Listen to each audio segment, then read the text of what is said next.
So for this assignment, you all will need to shoot in RAW format. And just to explain what RAW format really means. So your camera has the capability of saving the file in its original format. And it also has the ability to save it as a compressed version, such as a JPEG, which is the most common compressed file. So depending on your camera, it will be a specific type of file name, so it won't be .jpeg when it saves in RAW format. For example, for a Nikon, it'll more than likely save it as an NEF. So whenever you upload all your images to your computer, you'll see a .NEF beside each of the files. And you'll notice that RAW files are sometimes as much as twice as large, sometimes even more than a JPEG version. So what that does is it gives you the ability to edit the image, even if you will eventually use a JPEG image or send a JPEG image to to a media outlet or online or whatever. If you save it as a RAW format and put it in software like Lightroom or Photoshop or Photomechanic, you can edit that image as in its original format and then later save the file. So you can see here, here's an example how it's not quite super obvious, but you can see that there's a little bit more clarity here on the right compared to here on the left.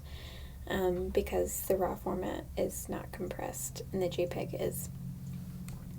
So just to give you a quick tutorial on how to find this on your camera. So this is actually a Canon menu. You'll find this under image quality in your menu.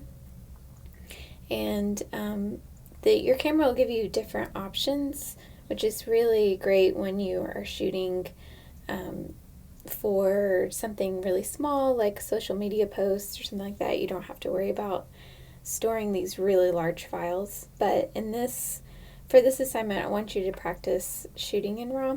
So you'll just choose the regular RAW version. And then this little dash just means below where it's selected in the JPEG, that just means it won't save a JPEG as well. So you have the option of saving both RAW and a JPEG at the same time. And what will happen is in your memory card, you'll see, say the image is a number, you'll see image number 1 .NEF, or I'm trying to remember the Canon file. It's a different letters. And then you'll also see .jpeg right below, so you'll see image 1 in 2 different file types. So if you know that you want to shoot in RAW, but it'd be nice to have, a quick, very small version to show a client or to show an editor, you can save a really small version here where it says like S1, S2, S3. Those are very small JPEGs. So kind of like a thumbnail that you can save along with it. If you're using a Nikon, this is what it'll look like. But depending on your camera, you might even have like a shortcut that can get to this menu, or you hold down a button and spin the dial and you can change your settings. So same thing, it's under image quality, and they're a little bit less flexibility with the options in the Nikon, but you can choose the RAW version only, or you can choose basic, meaning small JPEG, normal JPEG, and fine JPEG.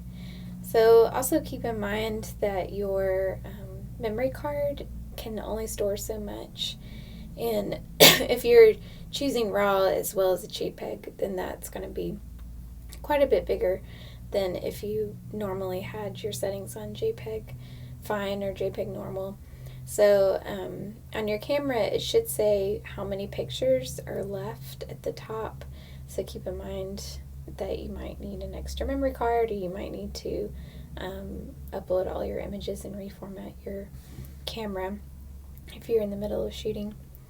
And then here's another example of what you might find on your Canon camera. A lot of times the menu is at the top, and the options for your file type should be in the number 1 menu. Click on file format and then choose RAW settings. So that's a quick way of just kind of getting you used to shooting in RAW.